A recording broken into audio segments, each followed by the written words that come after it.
Hello everybody. Hello students. मैं ये उम्मीद कर रहा हूँ कि आप लोगों ने तीनों लेक्चर देख लिए होंगे ऑल्टरनेटिव करंट के। और जो इन्फॉर्मेशन से आपने पढ़ा है, अब उसके बाद जो अब हमारा नेक्स्ट स्टेप है वो है पावर डिसिपेशन का, यानी कि अलग अलग सर्किट में पावर कैसे डिसिपेट होता है उसके बारे में बात करने का। एंड फिर उस रेजोनेंस की तरफ भी जाता है। तो आई थॉट कि पहले पावर, चूंकि रेजोनेंस की अगर हम बात करेंगे तो वहाँ पे कहीं पावर की ज़रूरत पड़ेगी हमें, तो we should know about the power first. And फिर हम लोग अगले लेक्चर में हम लोग उसकी बात करेंगे। तो आज के इस लेक्चर को हमने डेडिकेट किया है कि सर्किट में पावर जो डिसिपेट करता है, अगर किसी सर्किट में पावर डिसिपेट कर रहा है तो कितना डिसिपेट कर रहा है, तो इन चीज़ों को समझने के लिए। बट मैं उम्मीद करूंगा कि आपने लेक्चर 1, लेक्चर 2 और लेक्चर 3 सब कुछ ठीक से देखा हुआ है, तो आप इस लेक्चर को बहुत अच्छे से समझ पाएंगे। तो मैं आपको आज के आज के टॉपिक्स पे आपको लेके चलता हूँ कि क्या क्या करेंगे हम। So focus of this lecture is now how to find average of a function like y is equal to F T. अगर कोई फंक्शन है, यानी कि y कोई फंक्शन है जो t पे डिपेंड कर रहा है, तो इस फंक्शन का एवरेज कैसे निकाला जाता है फॉर इट्स वन पीरियड। मतलब किसी गिवन वन टाइम पीरियड के अंदर या टू टाइम पीरियड के अंदर, या जैसे जैसे भी हो, फॉर अ गिवन टाइम इस फंक्शन का एवरेज कैसे निकाला जाता है। This is something very important, क्योंकि अगर ये समझ रहे होंगे तो ये सब कुछ बड़ी आसानी से समझ में आएगा। फिर हम instantaneous power across R L C L R C R L C R series circuit, how will be doing it. And average power इस पूरे सर्किट के क्रॉस हमें, यानी कि आर के क्रॉस या एल के क्रॉस या सी के क्रॉस, मतलब आई आई शुड से दैट कि ये पावर अक्रॉस आर, सिर्फ आर वाले में या एल वाले में या सी वाले में, हम इसको ये जो कॉमा है इसको और से चेंज करके लिख सकते थे। आई hope you got my means अलग अलग सर्किट के लिए करेंगे। फिर एवरेज पावर हम लोग आर के एल के C L R C R L C R series circuit के लिए करेंगे। पावर फैक्टर और इम्पीडेंस ट्रायंगल की भी बात करेंगे, और वॉटलेस करंट क्या होता है, these things we will understand. So let me take you to the next page to make you understand this how to find this uh, average of a function. So here what we are doing is the average of a function which is time dependent. So let's see that let y is equal to, let y is equal to हमारे पास एक function है, function of t या something like this, F T हमने कह दिया, या what ever this small F कह लो, function T. तो इसका मतलब कि ये फंक्शन टाइम पे डिपेंड करता है। हो सकता है कि ये पीरियोडिक फंक्शन हो सकता है कि ये पीरियोडिक फंक्शन ना हो। तो अगर वो नॉन पीरियोडिक पीरियोडिक फंक्शन है तो उसका एवरेज किसी साइकिल के लिए, चूंकि उसका पीरियोडिक नहीं होगा, तो आप एक साइकिल और दो साइकिल की तो बात करोगे नहीं करोगे। तो इसका मतलब average of a function which is time dependent, basically you are talking about a periodic function, you are saying periodic function. ठीक है जी। अगर वो पीरियोडिक फंक्शन है तो उसका एक टाइम पीरियड होगा, तो उस पूरे टाइम के अंदर हम उसकी एवरेज वैल्यूज कैसे निकालते हैं। इफ समबडी वांट्स टू से वाई एवरेज निकालो, मतलब वो कह रहा है वाई एवरेज निकालो, तो वाई एवरेज किस में के लिए, वन साइकिल के लिए, एक साइकिल के लिए, समथिंग लाइक दिस। इसी चीज को आपके एनसीईआरटी में कुछ ऐसे भी नोटेशन यूज किया गया है कि आप ये निकालो, I mean find this y average for a one cycle, something like this, ये नोटेशन यूज किया गया। Anyway, the idea is that मैं आपको एक छोटा सा लाइक अगर अगर y एक फंक्शन है t पे, and it has and and it is periodic, it is periodic, y is a function of t and it is periodic, having period t, having period having period t। Suppose अगर ऐसा है तो हम क्या करेंगे, y average अगर पूरा निकालना है, यानी कि y एवरेज एक कंप्लीट इसके लिए निकालना चाहोगे, तो तरीका क्या होगा, पहले y dt करेंगे और फिर इस y dt को इंटीग्रेट करेंगे 0 से 1 साइकिल के लिए, और फिर डिवाइडेड बाय ये कर देंगे। मतलब basically what you are doing, F T D T and this का इंटीग्रल 0 से 2। इसमें आपने तो आपको तो एवरेज निकालना है इस y का, y तो एफ ऑफ टी है, तो आपने इसको डी टी मल्टीप्लाई करके प्रोडक्ट लगा करके इस पूरे के लिए निकाला है, और फिर इसमें से ये टाइम से डिवाइड कर दिया, तो ये आपके पास जो निकल के आएगा वो क्या निकल के आएगा, average of y for a complete cycle निकल के आएगा। यानी कि this is what the basic thing which you must understand. तो इसके कुछ एग्जांपल्स करेंगे हम लोग। ये बात तो समझ गए कि this is how it happens. So will be doing 1 2 3 examples and फिर देखेंगे कि कैसे इसको यूटिलाइज करेंगे हम लोग.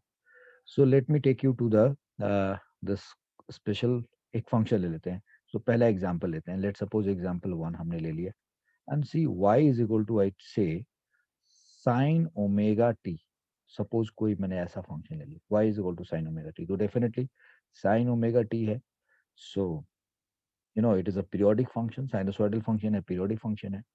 तो अब अगर y dt आप निकालोगे तो क्या होगा? Sine omega T dt. This is what it is going to be there. तो इसका इंटीग्रल निकालोगे y dt का 0 से t टाइम के अंदर. भाई इसका एक टाइम पीरियड होगा, तो भाई अब 0 से t के लिए आप निकालोगे तो ये क्या होगा? साइन ओमेगा टी dt का इंटीग्रल 0 से t. This is what you are going to have. तो इससे क्या सॉल्व करके निकालोगे? अब ये साइन ओमेगा टी है. So you know differential of cos is minus sine, तो साइन का इंटीग्रल इज कॉस, तो यहाँ पे एक minus cos of omega T by omega, ये रिजल्ट होगा. और इसको आप लिमिट डालोगे 0 से t के बीच में, तो ये सॉल्व होकर के क्या आएगा भाई? सो 1/ओमेगा बाहर and minus cos omega T है. So minus cos of omega, और यहाँ कैपिटल टी रखा, और फिर minus minus plus cos zero लिखेंगे आप. This is how you are going to write. So now in this case cos zero तो 1 हो गया, यहाँ 1/ओमेगा रहने दो, ये क्या हो गया? 1 हो गया, और 1 माइनस. अब ओमेगा कितना होता है? 2 pi by T. So T और टी आप क्या करेंगे? कैंसिल कर देंगे. I hope you are getting my point what I am saying. Sine omega T है, इसका इंटीग्रल क्या होगा? Minus cos omega T by omega. 1/ओमेगा बाहर निकाला, इसमें वैल्यूज रख दिया इस तरीके से. कॉस जीरो की वैल्यू 1 हो गई. 2 pi by T, T T cancel हो गया, कॉस 2 पाई आ गया. कॉस 2 पाई की वैल्यू क्या होती है? 1. So 1 - 1, this is how it is. So ये रिजल्ट क्या आ गया जी? 0/w. सो यार इसकी वैल्यू तो 0 आ गई. तो आप अगर y एवरेज चाहते हैं, इफ यू वांट दिस, और you want this y average for one cycle if you want, तो आपको क्या करना पड़ेगा? ये तो रिजल्ट 0 हो गया. सो दैट 0/टाइम t से डिवाइड करोगे, यानी कि इस मेथड को यूज करते हो, तो ये क्या आएगा? 0 आएगा. सो आपने देखा कि अगर ये साइनोसॉइडल फंक्शन है, तो इसका एवरेज अगर एक साइकिल के लिए निकाले तो ये क्या हो गया? 0 हो गया. ये साइन ओमेगा टी के लिए क्या. अब अगर यहाँ कॉस ओमेगा टी होता तो क्या होता? इन केस साइन के बजाय कॉस होता, तो आप यहाँ पे कॉस लिखते. दिमाग लगाओ, यहाँ कॉस लिखते, तो ये differential of cos omega T D T आता है. फिर यहाँ क्या आ जाता है? Sine omega T by omega आ जाता है. ओमेगा बाहर, यहाँ साइन ओमेगा टी आ जाता है. अब ये साइन ओमेगा टी आ जाता है इस जगह पे. You getting my point? Sine omega t आ जाता है. फिर minus minus plus sine zero, तो ये तो 0 हो जाता है. और ये साइन 2 पाई ये भी 0 हो जाता है. इसका मतलब कि अगर आप इस वैल्यूज को, ये बात तो आप समझ गए. सो दूसरा एग्जाम्पल यहाँ पे, एग्जाम्पल 2 मैंने यहाँ रखा. अगर y is equal to cos omega T है, लाइक दिस, तो आप इसका भी अगर एवरेज निकालना चाहें, right, for a period, for a cycle, means you are talking about कि एक साइकिल पे निकाले, तो ये सॉल्व होकर के क्या आएगा? ये भी 0 आएगा. मैंने बता दिया कि इसको रख के देखोगे तो ये भी 0 आएगा. So how this has happened, you got it now. ये तो एग्जाम्पल 1 और 2 आपने समझ लिया. अब अगर sine twice of omega T होता या कॉस 2 ओमेगा टी होता तो क्या होता? एक अंदाज उस पे भी लेके चलते हैं. चलो यहीं पे एग्जाम्पल 3 भी दिख लेते हैं. लेट सपोज अगर y is equal to sine of, ये ओमेगा टी था, मैं यहाँ पे sine of N omega T लिख दिया. एन ओमेगा टी मतलब 2 3 4 वॉट एवर इट इज. तो अब आप यहाँ क्या करते बेटा? Sine of N omega T होता, तो इसका इंटीग्रल क्या होता है? एन ओमेगा टी अपॉन नीचे क्या होता है? N omega. तो यहाँ क्या हो जाता है? 1/n omega. यस. तो यहाँ क्या आता है? Minus cos N omega T. Correct. और ये तो 0 हो ही जाता. तो यार एन ओमेगा टी में, I hope you are understanding. तो चलो एक काम करते हैं, इसको मैं करके दिखाता हूँ, वरना कहीं ऐसा ना हो कि ज्यादा आपको लिए. So let's do on next page. Let's do on next page. Do on next page. चलो हम इसको नेक्स्ट पेज पे लेके चल के दिखाते हैं आपको. तो अगर आप ये लेके चलते हैं, यानी कि आपके पास है y is equal to, suppose कर लो 3 omega T, 5 omega T, 2 omega T, कुछ भी. सो लेट्स सी, मैंने यहाँ पे एक यूज कर लिया एन ओमेगा टी. कुछ भी हो सकता है N, where N is equal to 1 2 3, 4, कुछ भी ऐसे समथिंग लाइक दिस, अगर y is equal to this है, तो इस केस में इसका पीरियड क्या होगा? अब जो साइन ओमेगा टी का पीरियड है, if it is like this, ये आपको बहुत अच्छे से समझना होगा। जैसे साइन टू ओमेगा टी, अगर एक फंक्शन है साइन टू ओमेगा टी, सो और साइन ओमेगा टी, इन दोनों में क्या फर्क है? साइन टू ओमेगा टी और इसमें क्या फर्क है? तो इसका अगर आप देखें, इस साइन ओमेगा को आप अगर ओमेगा डैश मान लें, तो यहाँ पे 2 × 2 पाई बाई टी लिखेंगे, और यहाँ क्या लिखेंगे? 2 पाई बाई टी डैश, ऐसे समझे। तो भाई ये 2 पाई तो कट गया, तो टी डैश की वैल्यू क्या आ गई? T dash is equal to टी/2। सो दिस सेज दैट कि इसका टाइम पीरियड, यानी कि साइन टू ओमेगा टी और साइन ओमेगा टी की बात करें, मतलब ये साइन टू ओमेगा टी है, साइन ओमेगा टी, तो इसके ये जो टू ओमेगा है, इसको हम ओमेगा डैश मान लें, इस टू ओमेगा को क्या मान लें? ओमेगा डैश मान लें। तो इसका मतलब कि 2 × 2 पाई बाई टी, भाई इसका टाइम पीरियड तो 2 पाई बाई टी लिखा जाएगा, और इस ओमेगा डैश के लिए 2 पाई/टी डैश लिखें, तो t dash is equal to टी/2, यानी कि जितना इसमें आप मल्टीप्लाई करते जाएंगे, नंबर मल्टीप्लाई करते जाएंगे, टाइम पीरियड उतना छोटा होता जाएगा, उसका एक टाइम पीरियड उतना छोटा होता जाएगा। सो अगर कुछ इस तरीके का रिजल्ट है, y इज इक्वल टू 10, ठीक है, if it is, if you are doing like this, यानी कि t dash is equal to टी/2 है, तो अगर आप एक साइकिल के लिए करना चाहते हैं, तो उसका एक साइकिल तो टी/2 हुआ, और अगर आप टी के लिए करोगे तो भाई उसमें दो बार वो हो जाएगा। This is what it is going to happen. So I am showing you like y is equal to sine N omega T है। तो इस केस में इस फंक्शन का अगर आप y एवरेज निकालना चाहते हैं, if you want to find this, so what you are going to do, you are going to do this sine N omega T and this is dt, और इसका इंटीग्रल 0 से what, t/n, पहले आप इसका time period t/n हो जाएगा। तो इसके एक साइकिल के लिए आपने ये निकाला, and this whole divided by 1/t/n, मतलब उसका एक साइकिल, उसका एक पीरियड जो होगा कुछ इस तरीके से निकालिए। ठीक है, तो पहले हम इसको देख के निकालते हैं, तो ये क्या निकला? तो ये आ गया n/t आ गया, सर ये वाला टर्म तो इधर आ गया, t/n था, n/t हो गया, और आप इसको इंटीग्रेट करने जा रहे हैं, तो ये क्या बनेगा? This is minus cos of N omega t divided by n omega आ गया, और लिमिट रख देंगे आप 0 to t/n। So this is n/t करके आप देखिए आपको क्या मिल रहा है। सो ये n ओमेगा भी आप बाहर निकाल सकते हैं, this n omega you can take out, तो आपने यहाँ से n ओमेगा बाहर निकाल लिया।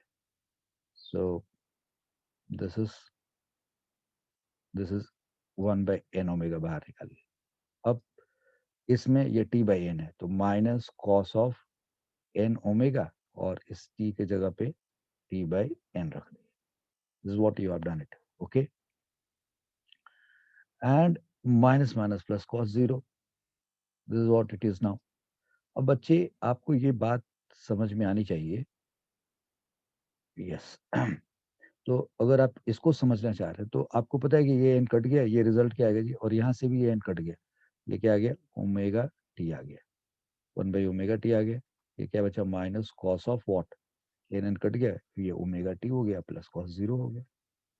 This is what it is, cos 0 degree 1, so this is 1/ओमेगा t, and this is 1 minus cos 2 पाई/टी, टी कटे हुए तो कॉस 2 पाई आ जाएगा, कॉस 2 पाई की value 1, so this is again 1, so this comes out 0।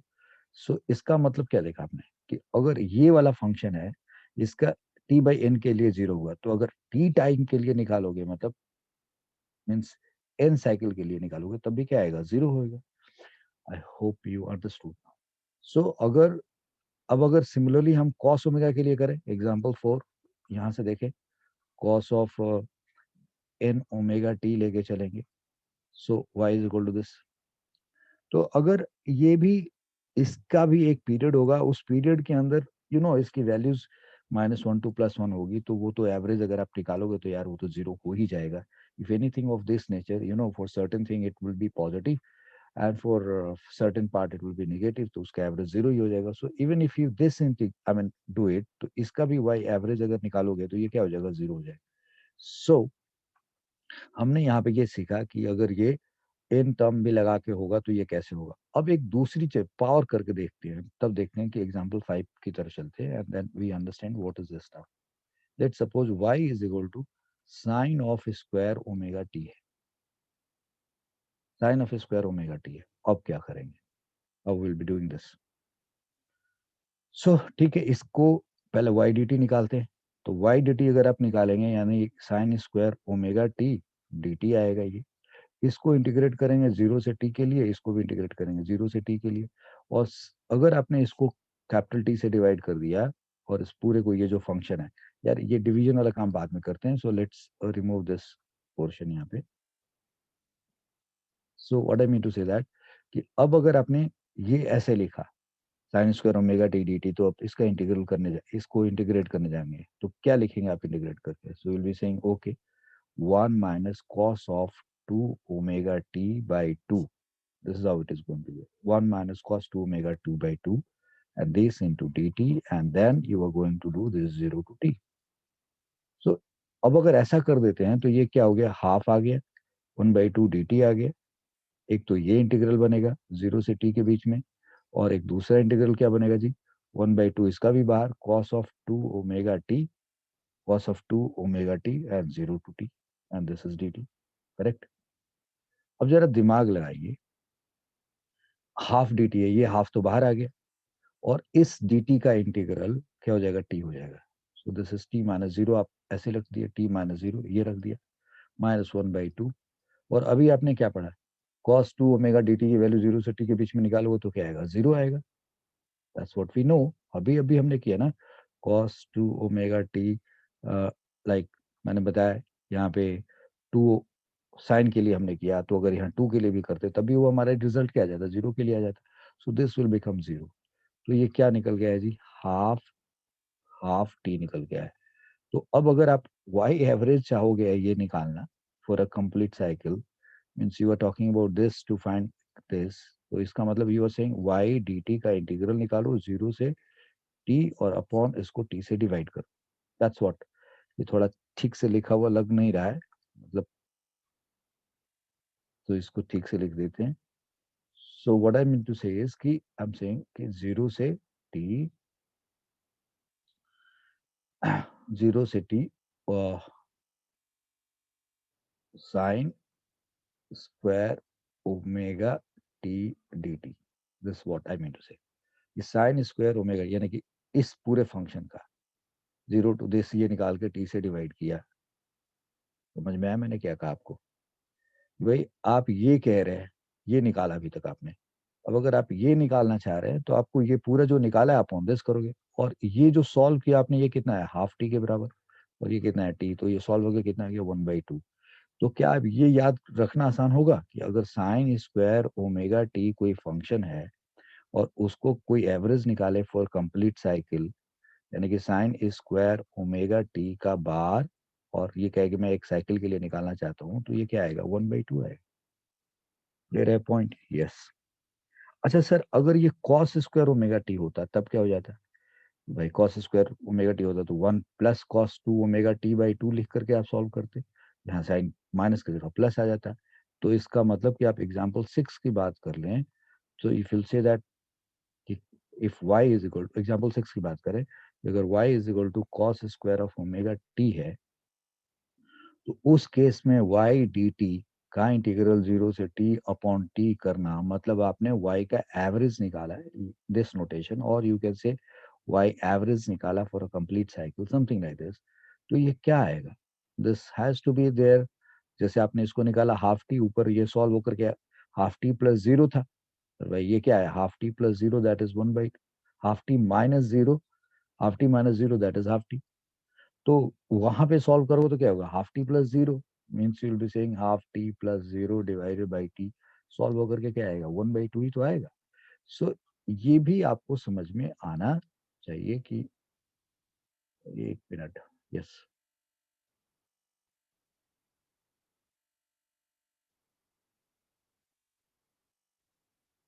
ठीक है जी।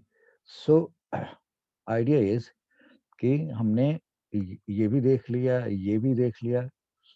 अब अगर क्यूब होएगा, साइन क्यूब हो जाएगा, उसको कैसे निकालेंगे? तो भाई आप सॉल्व करना पड़ेगा आपको, फिर उसी तरीके से, और फिर आपको रिजल्ट निकालना पड़ेगा। तो फिलहाल हमारे पास जो सिचुएशन है वहां पे तो क्यूब वाली कोई सिचुएशन ऐसे आएगी नहीं, बट आप चाहें तो कर सकते हैं। I mean you can do it. So let me do for you कि अगर साइन क्यूब ओमेगा टी होगा तो हम क्या करेंगे। सो एग्जाम्पल 6 में चलते हैं, एग्जाम्पल 7 चलते हैं। Something like this, if it happens. So let's see y is equal to sine of uh, mm, sine cube of omega t, something like this. So if it is like this, तो अब क्या करेंगे आप? Suppose अगर y dt की बात करेंगे तो you'll be saying sin cube omega t dt, इसको आप इंटीग्रेट करेंगे, इसको इंटीग्रेट करेंगे, ठीक है ना। चूंकि यहाँ पे ओमेगा टी है, सो पीरियड तो सेम रहेगा, दैट इज 0 से t, 0 से t। अगर आप ऐसे करेंगे, if you do it like this, तो बेटा जी इसको सॉल्व करने के लिए आप अगले स्टेप तक जाने के लिए तो आपको ये मालूम होना चाहिए, सिंस साइन 3x की वैल्यू आपने पढ़ी होगी, that is 3 sin x minus 4 sin qx। I hope you might have done this. So यहाँ पे साइन कुछ ऐसा है, तो इस रिजल्ट को यूज करते हुए अगर आप यहाँ से साइन qx की वैल्यूज निकालना चाहें तो 3 sin x minus sin 3x this divided by 4 कर सकते हैं। तो इस रिजल्ट को आप अगर यहाँ इस्तेमाल कर लें तो y dt का इंटीग्रल 0 से t जो आप चाहते हैं ये आएगा कितना? You saying 3 sin x minus sin 3x, मतलब अब यहाँ पे x की जगह पे हम क्या यूज करेंगे? Will not write this x, हमें क्या लिखना होगा ये देखिए। So we are going to write x की जगह पे ओमेगा टी, तो 3 sin omega T minus sine of 3x यानी कि 3 omega T, 3 sin omega t minus sine of 3 omega t. This divided by 4 and this multiplied with dt and the integral 0 से t।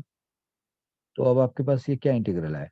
3/4 बाहर आ गया और फिर sign omega T का integral आ गया 0 से t, फिर माइनस 1/4 बाहर आ गया, यस, और this is sign of 3 omega T का इंटीग्रल 0 से t, और यहाँ पे भी dt और यहाँ पे भी dt। This is how it is going to happen. So this is 3/4 sine omega T D T का वैल्यूज क्या है? 0 पे तो 0, और फिर आपने रख दिया। आपने देखा ना कि वो रिजल्ट क्या निकाला आपने, sign omega T D T जब आपने किया यहाँ पे, तो ये रिजल्ट क्या है? समथिंग लाइक दिस, 0 रखा, यहाँ पे एक वैल्यूज आ गई। So it is something like, it's very obvious कि ये 0 आ रहा है, ठीक है जी। तो आप यहाँ पे क्या लिख सकते हैं? You can right this is 3/4, this term will be like, इसका इसकी वैल्यूज ये 0 हो जाएगी, फिर माइनस, ओहो, -1/4। अब ये साइन एन ओमेगा टी है, इसकी भी वैल्यूज क्या हो जाएगी? 0 हो जाएगी। So this is going to be the 0। So this is how the Y is. तो यानी कि अब वाई एवरेज अगर आप ऐसे निकालेंगे, यानी कि आप sine Q omega T D T का इंटीग्रल करेंगे 0 से t और डिवाइडेड बाई t कर देंगे आप, so it has to be 0, you know. So you have understood how to take this average. Okay, क्यों पढ़ा ये सब कुछ हमने? सवाल था कि हमने इसको पढ़ा क्यों, हमें जरूरत क्या थी इसको पढ़ने की, या दैट्स द पॉइंट। सो आपने ये नोटिस करके ये याद रखना होगा कि साइन ओमेगा टी की वैल्यू, इस फंक्शन का एवरेज ये 0 आ गया। जब साइन स्क्वायर ओमेगा टी है तो उसकी वैल्यू जो आपने निकाल लिया, अगर यहाँ कॉस स्क्वायर ओमेगा टी होता तो उसकी वैल्यूज भी क्या होती? ये हाफ आया, साइन स्क्वायर ओमेगा टी का हाफ आया। ये दोनों रिजल्ट भी मैंने प्रूव कर दिया और ये भी आपने देख लिया। Okay, so now I will take you to कि हमने एक चीज तो हमने पढ़ ली, दिस वी हैव डन। अब हमें instantaneous power across R L C L R C R ये सब कुछ समझना है। So let's see here, instantaneous power की बात करते हैं। हमने जो पढ़ा है उसको क्यों पढ़ा है उसको अभी इस्तेमाल करके दिखाएंगे। तो इंस्टेंटेनियस पावर की बात करेंगे तो ये क्या चीज है, हाउ दिस। मैं ये बच्चों जो मैंने अभी आपको एवरेज निकाल के दिखाया, sine omega T, cos omega T, sine square omega T, cos square omega T, sine N omega T, cos N omega T, sine Q omega T, ये आप कॉस क्यू ओमेगा टी का भी आप वैसे निकाल सकते हैं। अब ये निकाल करके आपको याद रखना चाहिए, ये शॉर्टकट रिजल्ट्स याद रखना चाहिए, उससे आप बहुत सारे क्वेश्चंस को थोड़ा जल्दी सॉल्व कर पाएंगे। So now here this instantaneous power की जब हम बात कर रहे हैं यहाँ पे, तो मैंने यहाँ पे सारे वो सर्किट ले लिए, आर वाला pure resistive, pure inductive, pure capacitive, फिर L R circuit, C R circuit, L C R circuit, यही सर्किट हमने पढ़ा है। What is instantaneous power? So we know that, we know that what we know that power is equal to, power instantaneous की बात करें तो होता क्या है, वोल्टेज इनटू करंट। भाई वोल्टेज इंस्टेंटेनियस आपको मालूम होना चाहिए और करंट इंस्टेंटेनियस मालूम होना चाहिए। So power instantaneous is equal to उस टाइम का, like power at T, if you want to ask, if you want to say that power T time पे कितना होगा किसी टाइम पे, तो आपको उस टाइम का वोल्टेज और उस टाइम पे जो पास होने वाला करंट है वो मालूम होना चाहिए। That's what the point is. Instantaneous power को तो यही मतलब हुआ। सो अगर आपको आर के क्रॉस, एल के क्रॉस, कैपेसिटर के क्रॉस किसी की बात निकालना है, तो जरा देखो, we know that, like if if uh, if v is equal to v naught sine omega t is voltage, if v is equal to v naught sine omega t is the voltage of AC source, AC source, ठीक है, AC source, then current in circuit क्या होगा जी, current in circuit क्या होगा? now the point is this, अगर ये voltage है तो current in circuit क्या होगा? so you'll say that कि current in circuit is I is equal to that voltage upon क्या। अब यहाँ पे तो आर रख लोगे, यहाँ पे क्या करोगे भाई, will you find like this, यहाँ क्या करोगे, यहाँ क्या करोगे, यहाँ करो क्या करोगे। तो इसके लिए तो आपको एक्सएल मालूम है, इसके लिए एक्सी मालूम है, इसके लिए जेड एल आर मालूम है, इसके लिए जेड सी आर मालूम है, इसके लिए जेड एल सी आर मालूम है। तो जब भी आप इसको रखोगे, यानी कि दिस वोल्टेज अपॉन वो रिजल्ट रखोगे, so you are going to write V naught sine omega t this divided by Z. So Z बोले तो क्या, Z बोले तो इस सर्किट का इम्पीडेंस। अब अगर यहाँ जाओगे तुम तो यहाँ L है ही नहीं, तो वो इस वाले में L है ही नहीं, यहाँ पे L नहीं है, तो इस वाले रिजल्ट में से अगर L गायब कर दोगे तो जो रिजल्ट आएगा वो आप कहोगे कि ये जो LCR का रिजल्ट था उसमें से मैं L गायब कर देता हूँ तो वो क्या आ जाएगा। अरे भाई जेड एलसीआर की वैल्यूज क्या थी, जेड एलसीआर की वैल्यूज है, you know very well what, R square and this is omega L, जो भी बड़ा हो इसमें से, this is equal to this, ये रिजल्ट आपने लिखा है। तो सपोज आप यहाँ से एल गायब कर दिए तो ये रिजल्ट क्या बना, R square plus one by omega C का स्क्वायर, तो वो क्या बन गया, I mean C R circuit का रिजल्ट हो गया। अब अगर कैपेसिटर ही नहीं है सर्किट में, when there is no capacitor in the circuit, यानी कि आप सी को जीरो रख दोगे, आप ये सोचोगे कि कैपेसिटर नहीं है सर्किट में, तो ये एक सी को गायब करना पड़ेगा, ये नहीं कि सी जीरो रखना पड़ेगा। I hope you got it my point, am I loud and clear. Sir ये जेड एल सी आर है, तो अगर आप एल जीरो करेंगे, एल जीरो करेंगे तो omega L, I mean this term has to be zero, finish. अब यहाँ पे सी जीरो करने का मतलब ये नहीं हुआ कि आप कह दो कि ओके सी जीरो कर दिया ये इन्फिनिटी हो गया, तो ये इन्फिनिटी का स्क्वायर हो गया और यहाँ तो फिर आर हो गया, तो भाई अब इसकी value, so you can do it like like अगर एल जीरो है तो ये आपके पास ये रिजल्ट हो गया, और कैपेसिटेंस जीरो करोगे चूंकि इसमें से इसको गायब करोगे तो एक्सी को गायब कर दो। तो इस रिजल्ट को थिंक लाइक दिस कि जेड एल सी आर को हम ऐसे लिखें, this is R square and then we write xl minus xc का whole square, if we write like this, so we'll say that कि भाई अगर l नहीं है तो R square plus X C square, if C नहीं है तो सी नहीं है then R square plus X L square, तो इसका रिजल्ट आ जाएगा। अब अगर सपोज कर लो एल भी नहीं है सी भी नहीं है तो Z is equal to R हो जाएगा। अब अगर सर सिर्फ इंडक्टेंस की बात करें तो भाई एक्स ही गायब करेंगे, ये गायब कर देंगे तो यहाँ से सिर्फ एक्सएल निकल के आएगा। सो इस डाटा में आप इस डाटा ये जो जेड है हमारे पास इससे आप कोई भी निकाल सकते हैं। अगर प्योर रेजिस्टिव की बात करते हैं एक्सएल एक्सी गायब हो जाएगा, जेड इज इक्वल टू क्या आ जाएगा, आर आ जाएगा। So what I mean to say that कि I is equal to V not sine omega t upon Z लिख दें, तो अगर ऐसे लिखेंगे तो ये गलत हो जाएगा, क्योंकि हमें मालूम है कि करंट एंड वोल्टेज के बीच में एक फेज एंगल होता है। अलग अलग सर्किट में हमने पढ़ा है कि भाई इसमें भी फेज एंगल है, यहाँ भी फेज एंगल है, यहाँ भी फेज एंगल है। तो आप सीधा सीधा I is equal to V not sine omega t upon Z लिख देने से आपका काम नहीं चलेगा, because current and voltage are not in same phase. तब then current in circuit this can not be written like this. तब हम क्या करेंगे, आई इज इक्वल टू हमने ऐसे लिखा कि देखो जी I not sine omega t अन प्लस फाइव ऐसे लिख दिया कुछ इस तरीके से, और बोला hello if this is the voltage and if v is equal to this of AC source then current in circuit is I naught sin omega t plus phi where where phi is phase angle।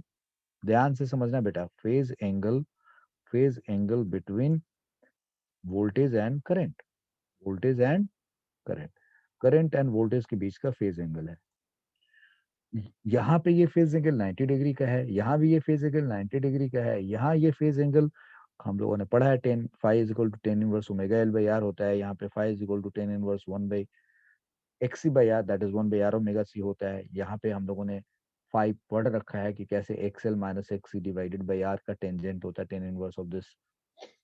So instantaneous अगर power की बात करें किसी भी circuit में तो भाई अगर भाई पावर इंस्टेंटेनियस का ये कॉन्सेप्ट होता है, तो अगर V ये है हमारे पास, if V is equal to is the instantaneous voltage, तो करंट तो कुछ होगा ना सर्किट में, और वोल्टेज और करंट के बीच में कोई फेज एंगल होगा, फेज हमें मालूम होगा।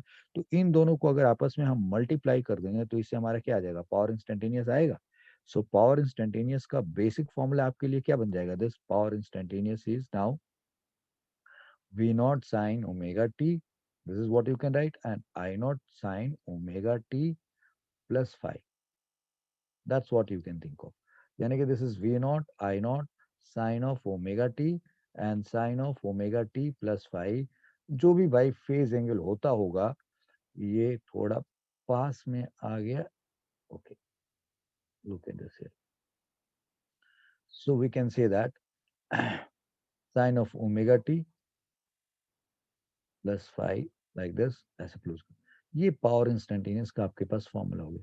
जो भी सर्किट से पूछा जाए, किसी भी सर्किट का इंस्टेंटेनियस पावर निकालना है तो भाई आपका उसके उसमें वोल्टेज और करंट का फेज एंगल होना चाहिए। अब कहीं पे करंट लीड करता है, कहीं पे करंट लैग करता है। अगर करंट लीड करेगा तो हाँ फाई की वैल्यू पॉजिटिव होगी, और अगर करंट लैग करेगा तो फाई की वैल्यू क्या होगी, निगेटिव होगी। बस उसके हिसाब से आप इसमें डाल दीजिए और सॉल्व कर लीजिए, ये इंस्टेंटेनियस पावर हो गया। Yes sir. तो अगर मैं एवरेज पावर की बात करूं, इंस्टेंटेनियस पावर का तो टर्म समझा दिया कि किसी के लिए भी अगर अप्लाई करना है this is what we can do it. और आप ये समझ गए कि इम्पीडेंस का जो फॉर्मूला है उसमें अगर एक्सएल एक्ससी कब जीरो करना है दैट यू नो दैट, और कैसे आप निकाल सकते हैं कब आर जीरो करना है। यानी कि इस फॉर्मूले से किसी भी सर्किट का जो इम्पीडेंस है, impedance is the larger word जो कि इंक्लूड करता है रिएक्टेंस एंड रेजिस्टेंस, दोनों को इंक्लूड कर लेता है। ठीक है, लेकिन अगर रिएक्टेंस है ही नहीं तो सिर्फ इम्पीडेंस जो होगा रेजिस्टेंस के बराबर होगा, और अगर रेजिस्टेंस नहीं है तो इम्पीडेंस सिर्फ रिएक्टेंस के बराबर होएगा। That you have understood. तो इंस्टेंटेनियस पावर की बात करें तो this is how will be doing it. किसी भी सर्किट का पूछे उसका फेज एंगल मालूम हो आप ऐसे निकाल सकते हैं। Now why this instantaneous power we studied, क्योंकि हमें एवरेज पावर चाहिए। तो इंस्टेंटेनियस पावर के नाम पे जो बात आपको समझानी थी दिस आई हैव डन। भाई हर सर्किट का आपको फेज एंगल मालूम होना चाहिए वोल्टेज और करंट के बीच में, और फिर आप ऐसे कर लीजिए। Now we need to find average power इन सब के अक्रॉस। वो क्या करेंगे भाई एवरेज पावर निकालने के लिए, तो अभी तो हमने एवरेज किसी फंक्शन का निकाल के देखा है, तो आपने देखा कि जो ये पावर इंस्टेंटेनियस है तो ये तो टाइम डिपेंडिंग फंक्शन है भाई, power instantaneous is this this. अगर इस फंक्शन का एवरेज निकालना चाहोगे तो आपको क्या करना पड़ेगा, इसको इंटीग्रेट करना पड़ेगा किसके लिए, 0 से t एक साइकिल तक के लिए, और फिर उसको t से डिवाइड करना पड़ेगा, that is what we have to do it, और फिर हमें एवरेज पावर निकालना पड़ेगा. So let me take you to the how to find average power, and उसके लिए मैं आपको प्रॉपर पेज पे लेके चलता हूँ. So now we are here, like average power dissipated पढ़ना है. तो इंस्टेंटेनियस पावर की जब हम बात करते हैं तो वो भी क्या है, वोल्टेज वोल्टेज इनटू करंट जो आप लिखते हैं. सो दैट इज सेइंग दैट कि किसी एक इंस्टेंट पे कितना पावर डिसिपेट कर रहा है. एवरेज पावर का मतलब कि भाई किसी एक साइकिल में या फ्रॉम हियर टू हियर इस टाइम के अंदर उसने कितना पावर डिसिपेट किया. तो जब हम एसी के अंदर एवरेज पावर डिसिपेट करने की बात करते हैं तो we study for a complete cycle. AC का जो एक साइकिल है उस साइकिल के हिसाब से हम कहते हैं कि इसमें कितना पावर डिसिपेट हुआ है, कितना हीट डिसिपेट हो गया, कितना एनर्जी का वेस्टेज हो गया. तो this is what we need to study. तो क्या करेंगे, we say that we know that, we know that if, अभी जैसे हमने current if voltage across across circuit is v naught sin omega t, right? You know the if voltage across circuit is v naught sin omega t, and current in circuit is I naught sine of omega t and phi, and you know that phi where बेटा, आपको मालूम है phi क्या है, phase angle, phase angle.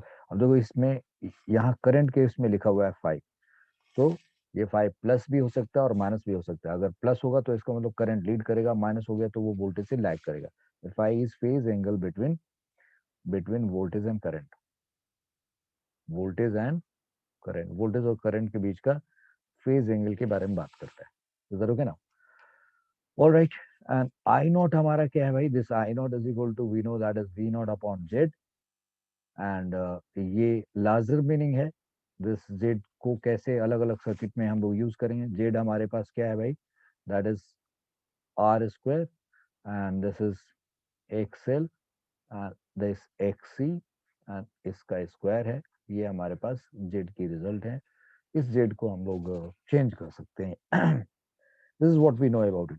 चलो, तो ये अगर वोल्टेज है और ये हमारा करंट है, देन पावर इंस्टेंटेनियस क्या होता है, अभी हमने पढ़ा है power instantaneous. So power instantaneous is that is V naught sine omega t you will write, and then you will be writing I naught sine of omega t plus phi. That's what you can do. So ये power instantaneous है, यानी कि this is V naught I naught sine of omega t and sine of omega t plus phi. This is your instantaneous power. Okay. तो अब अगर आपसे पूछा जाए, अब मैं एक तो जो पढ़ाया वैसे कर सकता हूँ और दूसरा इसको एक थोड़ा अलग तरीके से भी लेके चला जा सकता हूँ. Let's see. सो ये पावर इंस्टेंटेनियस है. So amount of energy dissipated in dt time अगर पूछा जाए तो क्या होगा, amount of energy, amount of energy, energy dissipated, dissipated, dissipated in dt time. dt time में अगर बात करें तो ये क्या होगा, power instantaneous into dt. This power instantaneous into dt, क्योंकि पावर इनटू टाइम dw होना चाहिए, तो ये dw हो गया, या d हीट हो गया, इतना अमाउंट ऑफ हीट डिसिपेट हो गया. तो अगर total amount of heat dissipated अगर निकालने की बात करोगे तो आप क्या करोगे, जीरो से एक साइकिल के अंदर, तो आप पावर इंस्टेंटेनियस और इनटू दिस dt को आप इंटीग्रेट कर दो, something like this. Yes. So it means you are saying कि v not I not sine omega T, sine omega T plus five, this what into this dt. इसको integrate करोगे zero से T के अंदर तो ये total amount of heat dissipated आ जाएगा. और अगर एवरेज चाहिए सो दिस हीट अपॉन एक पूरा साइकिल का टाइम से डिवाइड करेंगे तो यहाँ से भी रिजल्ट आ जाएगा. सो अगर एवरेज पावर चाहिए, एवरेज पावर डिसिपेटेड की बात करेंगे, पावर डिसिपेटेड की बात करेंगे, डिसिपेटेड की बात करें तो क्या होगा, this heat upon this what you are going to write. तो इसका मतलब आपको क्या करना होगा, इस पूरे के साथ एक 1/t मल्टीप्लाई कर देना होगा. आई hope you got it now. तो मैं अगले स्टेप में उसको ले जाके लिखूंगा, ये एवरेज पावर डिसिपेटेड होगा. तो मैं एक रूट ऐसे देके आया, और दूसरा तरीका था अगर हम यही सीधा सीधा लिखे पावर एवरेज क्या होगा, So we'll say that power instantaneous जो कि टाइम डिपेंडेंट है into d2 फिर 0 से t this divided by t, same बात लिखी हुई है ना। इसी चीज को ऐसे रिप्रेजेंट कर दो या ऐसे रिप्रेजेंट कर दो, समझ में आ गई बात। यानी कि हम ऐसे भी जा सकते थे और ये थोड़ा ज्यादा मीनिंगफुल होते हुए कि कॉन्सेप्ट बिल्डअप हो रहा है कि ओके कैसे हो रहा है, ये मैथमेटिकल अप्रोच हमने ले ली। So now the point is कि ओके यानी कि ये वो फंक्शन है। अगर हम अब जनरल तरीके से निकाल रहे हैं बेटा, हम लोग चाहें तो एलआर सर्किट के लिए ये अलग निकाल लें। अब अगर एलआर सर्किट के लिए निकालना हो या सीआर सर्किट के लिए निकालना हो या सिर्फ एल के लिए निकालना हो या किसी के लिए भी निकालना हो, पहले मैं अगले स्टेप में लेके दिखाता हूँ, उसके बाद करता हूँ। तो आपके पास ये आया क्या दिस एच, या जो पावर एवरेज है वो आया क्या this power average. Power average की वैल्यू है आई कितनी। सो आपने लिखा 1/t एंड इंटीग्रल किया आपने 0 से t, किसको V not I not sine omega T sine of omega T plus 5 this into dt। यानी कि दिस इज हाउ ये इंटीग्रेशन निकाला और उसको 0 से t के बीच में उसको t से डिवाइड कर दिया। This is your power average. अब आप चाहो तो अलग अलग सर्किट के लिए कर सकते हो, दिस कैन बी डन। तो अगर सिर्फ रेजिस्टेंस के लिए करना चाहते हो, let's suppose you want to do it for resistance, तो फाई क्या होता है भाई, जीरो। तो क्या हो गया साइन ओमेगा टी और फिर साइन ओमेगा टी आ जाएगा, तो साइन स्क्वायर ओमेगा टी आ जाएगा। सो लेट्स सपोज मैं सिर्फ रेजिस्टेंस के लिए करके दिखाता हूँ, for resistance, for R, for R यानी कि सिर्फ यानी कि प्योर रेजिस्टिव सर्किट की बात कर रहा हूँ, प्योर रेजिस्टिव रेजिस्टिव सर्किट दिखा रहा हूँ मैं आपको एक चीज, फिर हम उसको लेके चलेंगे। यानी कि प्योर रेजिस्टिव सर्किट की बात करें, ये क्या हो गया 1/t हो गया, ये 0 to t आ गया, और ये क्या आ गया वी नॉट आई नॉट हो गया, और ये क्या बन जाएगा साइन स्क्वायर ओमेगा टी हो जाएगा एंड dt हो जाएगा। सो अगले स्टेप में वी नॉट आई नॉट बाहर हो गया और t बाहर हो गया, और ये क्या आ गया sign square omega T dt and 0 से t। और आपने अभी निकाला था कुछ देर पहले कि इस फंक्शन का क्या होता है वैल्यूज 1/2, 1/2। तो ये आपने लिखा 1/2, this is V not I not और into t. This is your इसकी वैल्यू आएगी हाफ निकल के आएगी, this value is one sine square omega t की वैल्यू हाफ निकल के आती है dt के बीच में, इसको हम सॉल्व करते हैं। और अपॉन एक मिनट एक मिनट एक मिनट एक मिनट एक मिनट एक मिनट एक मिनट एक मिनट एक मिनट।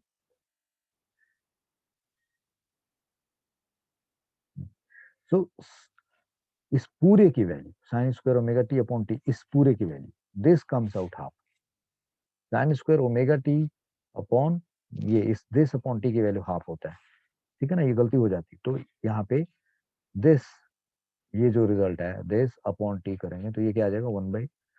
सो इस टी को आप all right V not I not और ओके इसको ऐसे लिख दीजिए आप, just keep it just write like this, otherwise ये एरर हो जाता।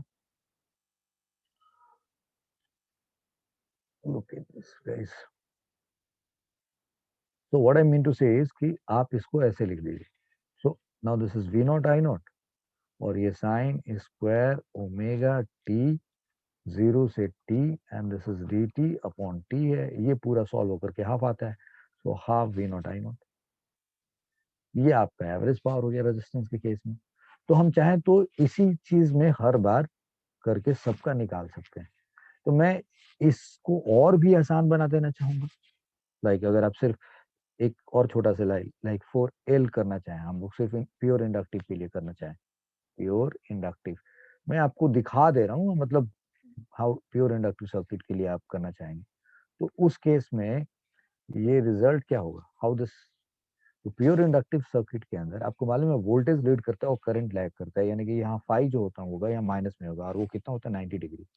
तो आपके पास ये रिजल्ट क्या बन जाएगा 1/2 1/t, फिर आप इंटीग्रेट करोगे 0 से t V not I not sine omega T हो जाएगा, और साइन फिर यहाँ क्या आ जाएगा साइन ऑफ ओमेगा टी -π/2 और इंटू डी टी करना पड़ेगा।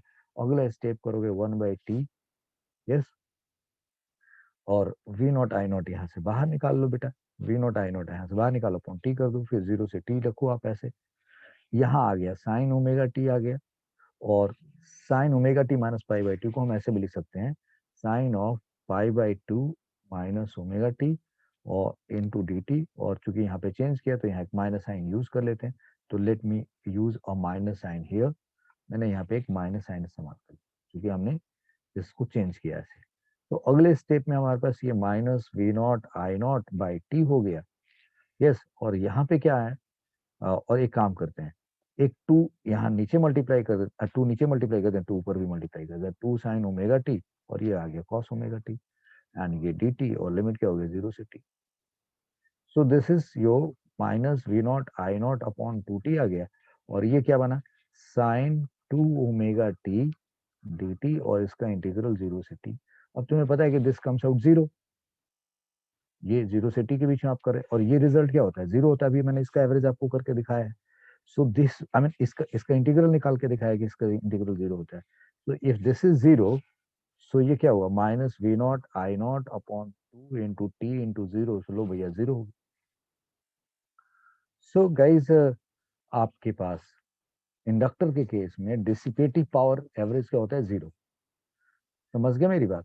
तो मैं इन चीजों को मैं तुमको दिखा रहा था कि भाई आर से अगर करें, एल से करें, सी से करें, एल आर से करें, तो इस स्टेप के बाद जैसे मान लिया जाए कि कोई आपसे पूछे एवरेज पावर डिसिपेटेड का फॉर्मूला निकालिए फॉर एलआर सर्किट, सिर्फ एलआर के लिए किया, तो आप जनरलाइज रिजल्ट निकाल करके उसमें कंडीशन डाल करके भी निकाल सकते हैं, और दूसरा आप सीधा सीधा ऐसे बढ़ सकते हैं। तो ये मैंने जो यहाँ पे जो कुछ भी आपको पढ़ाया है, what ever this I have done, तो मैं जो ये डेरिवेशन आपके लिए कर रहा हूँ, क्योंकि एवरेज पावर डिसिपेशन का एक डेरिवेशन भी आ सकता है आपसे एग्जाम में, तो उसमें ये करने की जरूरत नहीं है। यहाँ से अगला स्टेप चलेंगे, और ये मैंने आपको एक ट्रायल दिखाया कि आप कैसे कर सकते थे। तो मैं इस पूरे को एक ब्रैकेट में या कुछ इस तरीके से इसको अलग से रख देता हूँ, और आई hope you understand my point. ये व्हाट आई वांटेड टू से, यस, जो मुझे बताना था कि देखो मैं इस स्टेप से ऐसे भी कर सकता हूँ, इसके लिए भी निकाल सकता हूँ, या इसके हिसाब से भी निकाल सकता हूँ। चलो जी, तो अब हम, ये पावर एवरेज था हमारा, अब इस स्टेप को हम अगले स्टेप, अगले पेज पे लेके चलते हैं। दिस तो वी हैव अंडरस्टूड, ओके। तो ये पावर एवरेज का कॉन्सेप्ट होगा। अब इसको कैसे सॉल्व किया जाए, तो अगले पेज पे लेके चलते हैं बेटा, लेट्स सी। सो हमारे पास यहाँ पे आया दिस पावर एवरेज जो हमारे पास आया, एवरेज पावर डिसिपेटेड जो है हमारे पास, that is how much, so that we have gathered like 1/t, ठीक है जी, 1/t, और फिर इसका इंटीग्रल 0 से t है, v नॉट है, i नॉट है, साइन ओमेगा t है, and sine of omega t plus five है, that's what we have, and this is dt। So now मैं एक 2 यहाँ मल्टीप्लाई किया, 2t कर दिया, और दिस इज 0 से t, और यहाँ पे अच्छा v नॉट आई नॉट को बाहर निकाल लेते हैं, सो v नॉट, और दिस इज,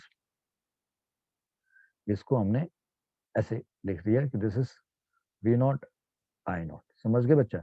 ये वी नॉट आई नॉट को बाहर निकाला, ये टी रख दिया, एक टू नीचे मल्टीप्लाई किया, टू इसमें मल्टीप्लाई किया, so now two sine of omega T and sine of omega T plus five, ये और डी टी ऐसे भी लिखा जा सकता है।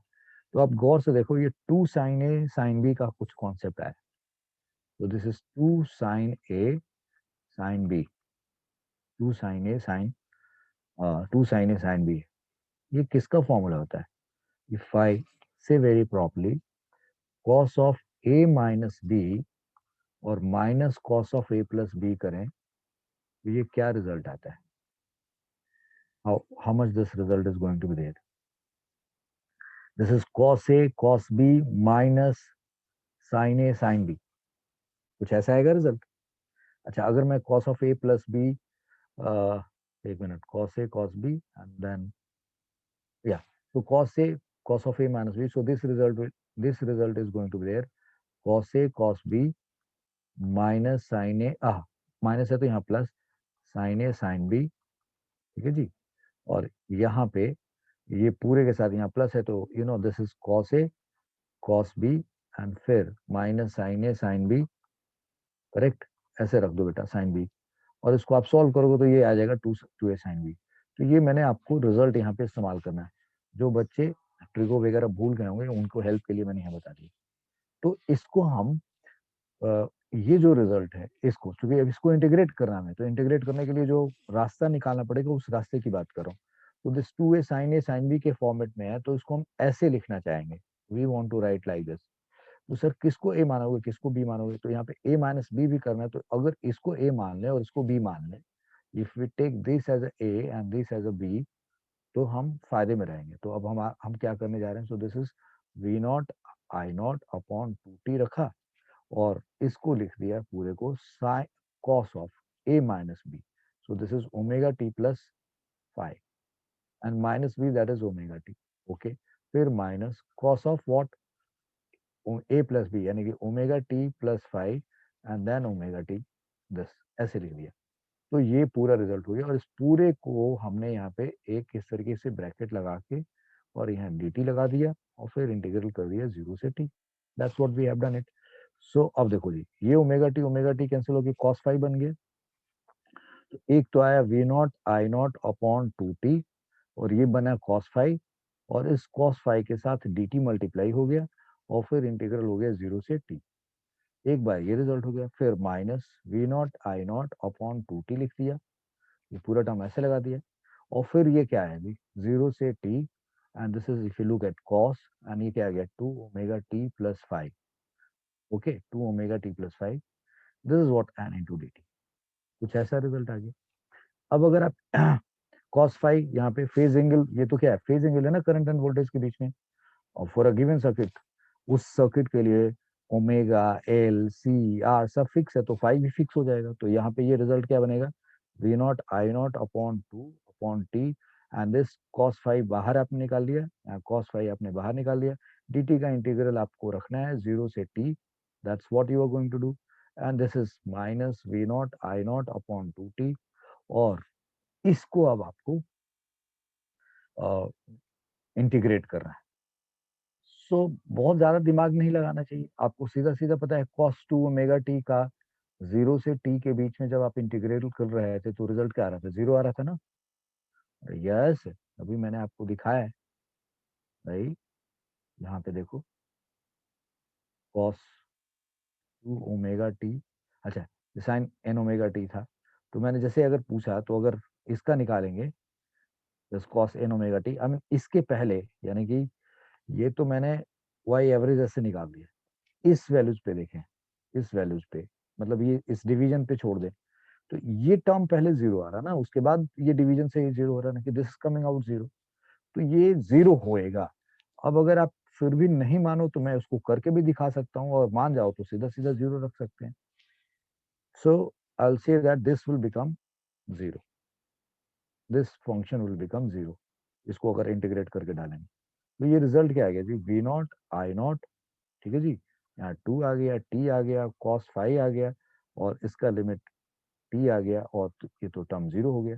अब ये t और t कट गया जी, तो ये क्या है, half V not I naught cos 5, ये आपका पावर एवरेज का फॉर्मूला आ गया यहाँ से। अगर किसी बच्चे को ये लगे कि सर ये जीरो कैसे हुआ, cos of cos of 2 omega T plus 5 like this, इसका इंटीग्रल 0 से t, तो वो क्या करेगा, cos ऑफ दिस, तो इसको इंटीग्रेट करेगा, तो इसको इंटीग्रेट करेगा तो वो क्या निकालेगा भाई, integral of this is going to be there, यहाँ dt है, if you solve it this will come out sine of cos of 2 omega t plus 5, so this is going to be there sin of 2 omega t plus 5, and t के साथ जो multiplied है 2 omega ये लिख दिया, and अब limit डाल दिया 0 से t। ओके बच्चे, तो एक बार t रखोगे यहाँ पे, तो 2 omega T, omega into capital T क्या होता है, 2 पाई, 2 पाई इंटू टू क्या हो गया 4 पाई, तो साइन 4 पाई प्लस 5 आ गया, और जीरो रखोगे तो साइन 5 आ जाएगा, तो ये रिजल्ट अगले स्टेप में क्या बना, यहाँ 2 ओमेगा आ गया, और यहाँ एक बार बना साइन ऑफ 4 पाई प्लस 5, और फिर एक बार यहाँ जीरो रख दोगे यहाँ पे, तो ये साइन 5 आ जाएगा, that's how it is, and sine 4 pi plus 5 sine 5 ही होगा, so this is sine 5 minus sine 5, and that is upon 2 omega, so that is zero. ये मैंने आपको ये भी करके दिखा दिया। तो ये जब आपने सॉल्व करके ये रिजल्ट निकाला, power average is equal to half V not I naught cos 5, तो मैं इसको अगले पेज पे अगर लिखूं तो आपके पास आया power average is equal to V not I not by two and this is cos five. ये एवरेज पावर आपने डिसिपेशन का निकाला है किसी एसी सर्किट में। ओके, नाउ अब इसको थोड़ा अलग अलग तरीके से अगर हम चाहें तो लिख सकते हैं। We can write it in a different format like, so this power average is now, ये तो लिख ही दिया हमने। एक काम करते हैं, इसको V naught upon V not I not, और ये जो टू है इसको root two into root two लिख देते हैं और फिर कॉस फाइव करते हैं। तो अब ये क्या बन जाएगा, V not by root root two और I not by root two and cos five, ऐसे भी लिख सकते हैं। और ऐसे लिखने का एडवांटेज क्या हुआ, this V not by root two is V virtual यानी कि वी आर एम एस हो गया, ये क्या हो गया आई आर एम एस हो गया, और इंटू कॉस फाइव, यानी कि ये भी एक अच्छा रिजल्ट, इस फॉर्मेट में भी इस रिजल्ट को लिखा जा सकता है कि अगर आपको वर्चुअल करंट मालूम है, वर्चुअल वोल्टेज मालूम है, तो आप ऐसे भी, और उनके बीच का फेज एंगल मालूम है तो you can right this result और दिस, ऐसे भी लिख सकते हैं। एंड कुछ लोग तो इसको कुछ ऐसे भी फॉर्म में लिखते हैं, क्योंकि वो कहते हैं कि भाई voltage phasor and current phasor, ये V R M S I R M S ऐसे, हम ये कहेंगे कि V V phasor voltage phasor and current phasor, voltage phasor and current phasor के बीच का डॉट प्रोडक्ट में लिखेंगे तो वी आई कॉस फाई आ जाएगा। लेकिन जब आप इसमें यहाँ पे लिखोगे तो ये वर्चुअल वोल्टेज होना चाहिए, यानी कि वी आर एम एस और आई आर एम एस ऐसे लिख लो, इसके बीच का डॉट प्रोडक्ट हम ऐसे भी लिख सकते हैं। This is how we can write it. तो ये भी तरीका है लिखने का, but this is not very popular one, not popular one, not popular one. तो इसको हम लोग लिख दिए नॉट पॉपुलर वन, तो आप इसको डिस्कार्ड कर दीजिए, मे बी डिस्कार्ड।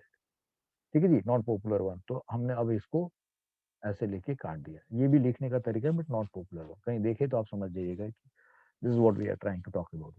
अब ये जो हमने रिजल्ट निकाला है, तो जैसे मैं आपको यहाँ बता रहा था कि आप इस स्टेप से किसी का भी अलग निकाल सकते हैं। रजिस्टिव का निकाला है तो ऐसे निकाल के दिखा दे, इंडक्टिव का हुआ तो यहाँ से ऐसे निकाल के दिखा दे, एलआर का निकाल सकते हैं, सीआर का निकाल सकते थे, एलसीआर का निकाल सकते थे। और या तो हम सीधा यहाँ तक ये लेके आए और इस स्टेप के बाद ये पूरा इंटीग्रेट करके ये लेके आए और फिर हमने यहाँ पे ऐसे लिख दिया। और अब हम जा करके कहें कि for for pure resistive circuit, pure resistive circuit की बात करें, देन देखते जाए प्योर रेजिस्टिव सर्किट के केस में। सो फाई क्या होता है उस केस में भाई, वोल्टेज और करंट का phi is equal to zero, since voltage and current are in same phase, voltage and current, voltage and current are in same phase, same phase में होते हैं। ठीक है जी, तो सेम फेज में होता है तो पावर उस टाइम पे एवरेज क्या हो जाएगा, तो आप cos फाइव की वैल्यू में cos जीरो रख दीजिए आप। So this is V not I not by two और cos zero, that is one, so this is half V not I not, और you can write V R M S into I R M S. This is watt, ये निकल के आ गया उसके लिए। सो इसका मतलब कि अगर प्योर रेजिस्टिव सर्किट होगा तो पूरा का पूरा जो करंट है हमारा सर्किट में जो पास हो रहा होगा, राइट, रेजिस्टेंस के क्रॉस पास हो रहा होगा और उसके क्रॉस पावर डिसिपेट होगा, and the power dissipated is this, यानी कि वन साइकिल में इतना एनर्जी का, इतना एनर्जी पर साइकिल, दिस इज पर second I should say, not पर साइकिल, पर सेकेंड। ये एवरेज पावर आपने निकाला क्योंकि आपने टी से डिवाइड कर दिया ना, ये तो पर सेकेंड ही निकल गया, तो इतना एनर्जी पर सेकेंड क्या हो रहा है वहां से, हीट के फॉर्म में डिसिपेट हो रहा है। ये प्योर रेजिस्टिव सर्किट की बात करें। अब अगर हम प्योर इंडक्टिव सर्किट की बात कर लें, वो प्योर इंडक्टिव सर्किट की बात कर लें, इंडक्टिव सर्किट की बात करें, प्योर इंडक्टिव सर्किट की बात करें, तो अगर हम प्योर इंडक्टिव सर्किट की बात कर रहे हैं तो हमें पता है वहां पे क्या कि since voltage leads current, voltage leads current, current by a phase angle of pi by two, yes, therefore pi is equal to, हम यहाँ क्या लिखेंगे माइनस पाई बाई टू। अब ये माइनस क्यों लिख रहे हैं, क्योंकि हमने जो एजम्पशन लिया है यहाँ पे, हमने ये एजम्पशन लिया है कि जो हमारा वोल्टेज है वो ये है दिस, और करंट इज दिस, इसमें हमने फाई लिखा हुआ है। तो अगर हम करंट लैग कर रहा है तो यहाँ माइनस पाई बाई टू लिखना पड़ेगा। तो अगर इस एजम्पशन को लेके चलना है, इस तरीके से लिखना है, तो यहाँ माइनस पाई बाई टू होना चाहिए। I hope you understood. और कैपेसिटिव की बात करें तो यहाँ प्लस पाई बाई 2 होना चाहिए। So now what I mean to say is phi is equal to minus pi by 2, तो कॉस फाई की वैल्यू क्या हो जाएगी भाई? So you will say cos of minus pi by 2। So this is minus, यानी कि this is cos pi by 2, क्योंकि cos of minus theta is cos theta and that is 0। यानी कि पावर एवरेज क्या हो जाएगी? So you will say that V not I not by 2 into 0 that is 0। So inductive circuit के across, यानी कि no dissipation of no dissipation of energy in form of heat through through inductor inductor if AC is attached. If AC is attached and current is passing अगर current pass हो रहा है तब भी वहां पे कोई एनर्जी का डिसिपेशन नहीं हो रहा है। So this is to be remember. Yes, so inductive circuit में वहां पे हीट के फॉर्म में कोई एनर्जी डिसिपेट नहीं हो रही है। तो ये हम लोगों ने पढ़ा है कि भाई किसी भी टाइम पे जो उसके पास जो करंट होगा और हाफ एल आई स्क्वायर के हिसाब से हम वहां पे मैग्नेटिक फील्ड के फॉर्म में एनर्जी होएगी, बट वहां पे एनर्जी कोई डिसिपेट नहीं हो रही है। ये प्योर इंडक्टिव सर्किट की बात करें। अब वो प्योर कैपेसिटिव की बात कर लें आप, यानी कि सिर्फ, ठीक है, कैपेसिटिव वाली सर्किट की बात कर लें, उसके हिसाब से देखें, तो अब आप क्या करने जाएंगे? सेम सिचुएशन होगा। Voltage voltage lags lags behind current, और current current leads voltage current leads voltage by a phase angle of pi by 2। so cos phi is equal to क्या लिख देंगे आप? प्लस पाई बाई 2 हमारे उस equation के हिसाब से। तो यानी कि cos phi की वैल्यू क्या हो जाएगी? 0 हो जाएगा। तो आपका पावर एवरेज क्या हो जाएगा? Power average will be again 0। तो मतलब प्योर कैपेसिटी में भी नो डिसिपेशन ऑफ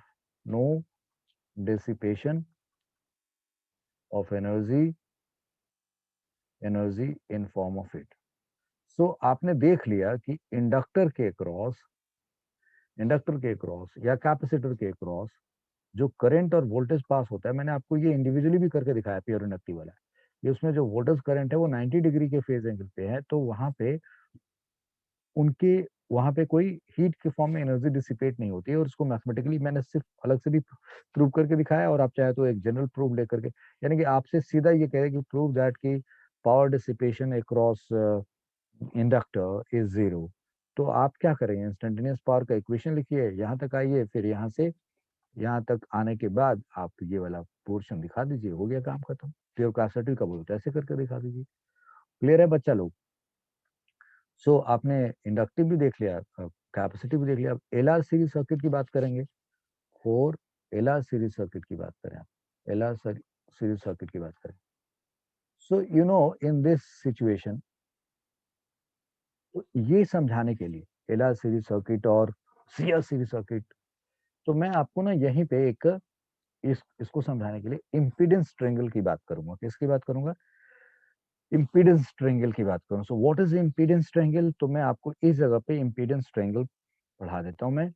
और या इस चीज को समझाने के लिए, लाइक एलआर सीरीज सर्किट को समझाने, इसमें जो फॉर एलआर सीरीज सर्किट का जो पावर डिसिपेशन होगा, इस बात को और अच्छे से समझाने के लिए मैं यहाँ पे इसको अगले पेज पे लेता हूँ, और मैं यहाँ पे आपको वॉटलेस करंट की बात कर लेता हूँ और इम्पीडेंस ट्रायंगल की बात कर लेता हूँ। पहले इनकी बात कर लेता हूँ, फिर इसको अगले पार्ट में हम लोग कर लेंगे। ठीक है? सो इस कॉन्टिन्यूटी को मैंने यहाँ पे रोका है, और अब मैं ये कह रहा हूँ कि पहले हम क्या पढ़ेंगे? Wattless current. और तो लेट्स सी, हम लोग यहाँ पे पहले वॉटलेस करंट की बात करते हैं। Wattless current, what is wattless current, इसकी बात करेंगे, और फिर यहाँ पे बात करेंगे इम्पीडेंस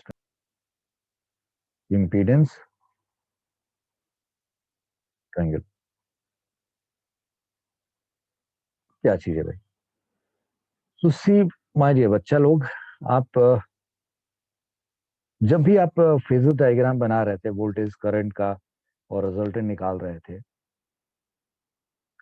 तो आपने देखा कि हर बार, एवरी टाइम, लाइक हमने कुछ इस तरीके से, पहले मैं X Y X axis Y axis आपके लिए ये बनाता हूँ, दिस दिस हमने ऐसे बनाया।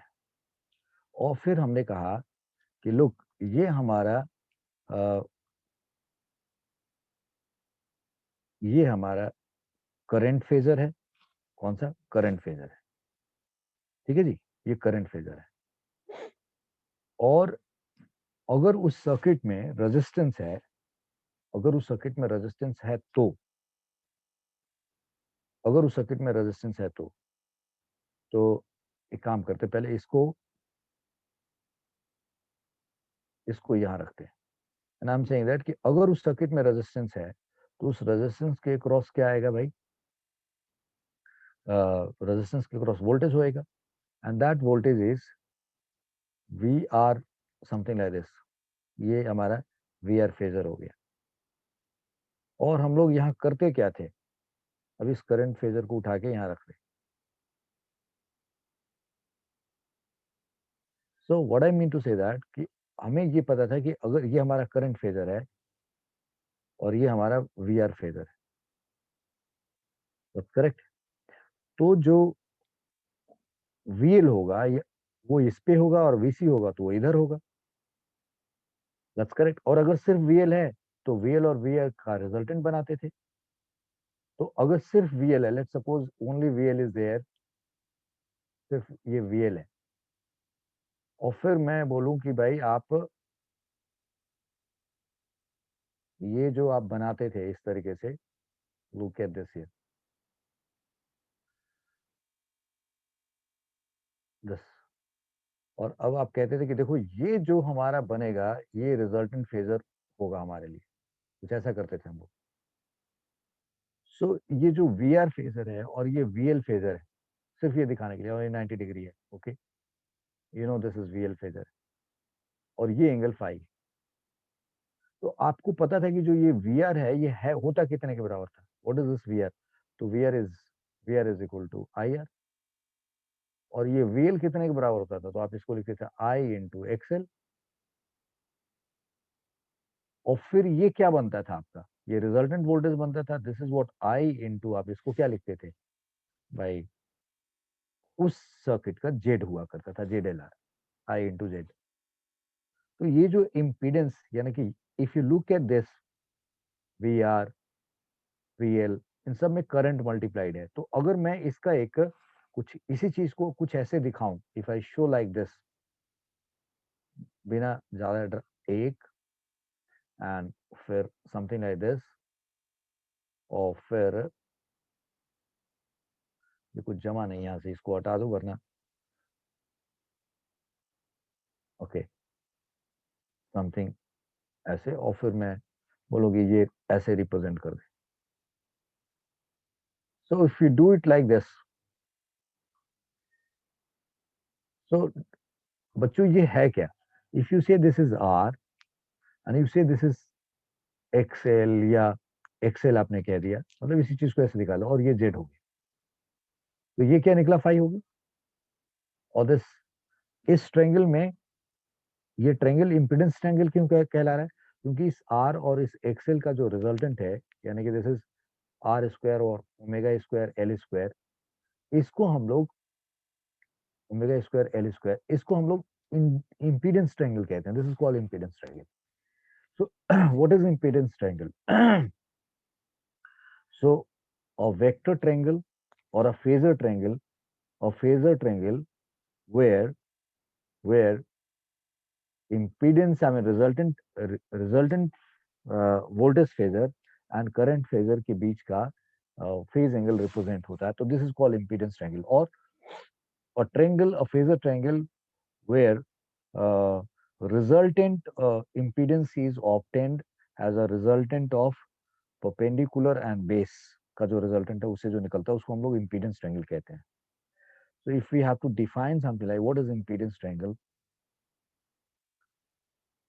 a phasor triangle, a phasor triangle where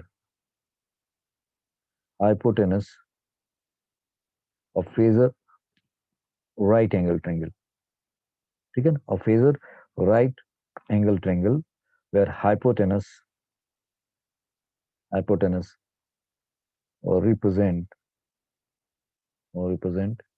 magnitude of resultant impedance of circuit. A phasor right angle triangle where hypotenuse represent magnitude of resultant और total impedance भी हम लिख सकते थे, resultant या total impedance of circuit. So that's how it is called impedance triangle. I hope you got it now. So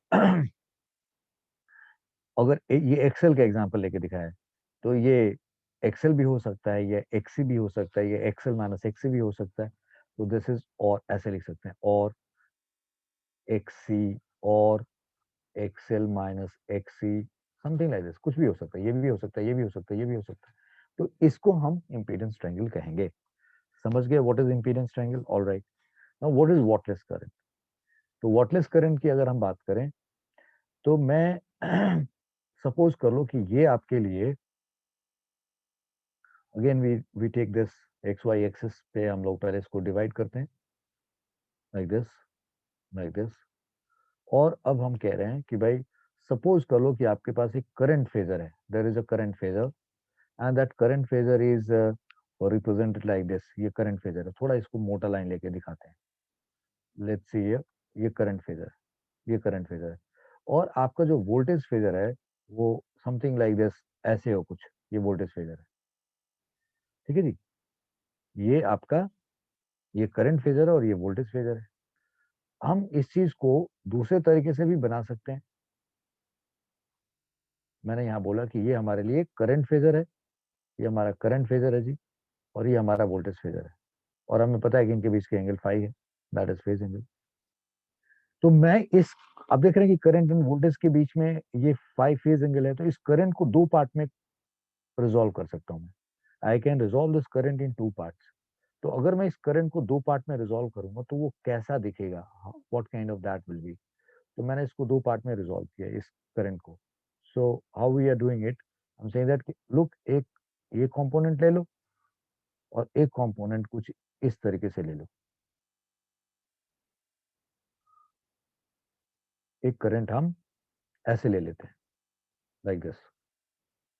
हमने इसी voltage, इस करंट फेजर को दो पार्ट में रिजॉल्व कर दिया, वोल्टेज को रिजॉल्व नहीं किया, करंट को रिजॉल्व किया. तो ये करंट का जो इधर कंपोनेंट आया, इसको हम लोग क्या कहेंगे, ये आई कॉस फाई कहेंगे, और इसको क्या कहेंगे, आई साइन फाई कहेंगे. अगर ये करंट फेजर है तो इसका कंपोनेंट इधर कर दिया, किधर कर दिया.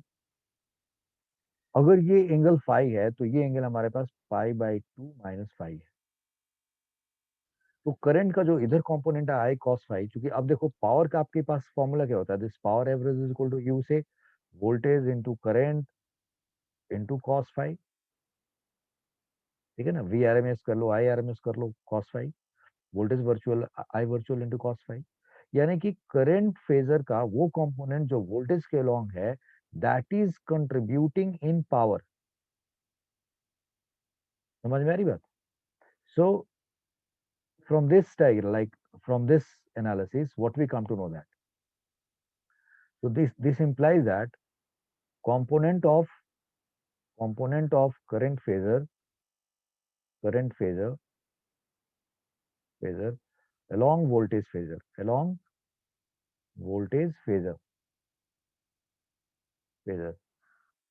which is I cos phi, contributes to power dissipated. जो पावर डिसिपेट हो रहा है उसको, जो हो रहा है वो इसके वजह से हो रहा है. बट आई साइन फाई की अगर हम बात करें, but I sin phi, which is I sin phi, which is perpendicular. I sin phi पढ़ रहा हूं मैं, इसको ध्यान रखना है, which is perpendicular to voltage phasor does not contribute does not contribute to dissipated power. ये पावर जो डिसिपेट होता है उसमें उसका कोई कंट्रीब्यूशन नहीं. तुम कहोगे सर जब सिर्फ प्योर रेजिस्टिव सर्किट की बात करें तो करंट और वोल्टेज दोनों सेम फेज में, तो पूरा का पूरा करंट जो है that is used in producing heat और डिसिपेशन के लिए. तो फिर उस केस में तो भाई ये कहानी है. और इंडक्टर और कैपेसिटर की बात करें तो पूरा का पूरा करंट उस वोल्टेज के 90 डिग्री पे होता है. तो इस नजरिए से देखें तो जो उसमें करंट है वो पावर डिसिपेट करने में खर्च नहीं होता है. यस. और अगर एल आर की बात करें, सी आर की बात करें, एलसीआर की बात करें तो वो फेज एंगल फाई के हिसाब से हमें पता है कि वो कितना है. सो but I sin phi, which is perpendicular to voltage phasor, does not contribute to dissipated power. Therefore, this I sin phi is known as wattless current, wattless or powerless current, powerless current. तो ये तरीका है. तो I sin phi भी लिख सकते हैं हम लोग, IV sin phi यानी कि I virtual into sin phi. This is, I hope you got my point. जो मैंने आपको समझाने की कोशिश की, यहाँ पे समझ गए होंगे अच्छे तरीके से आप.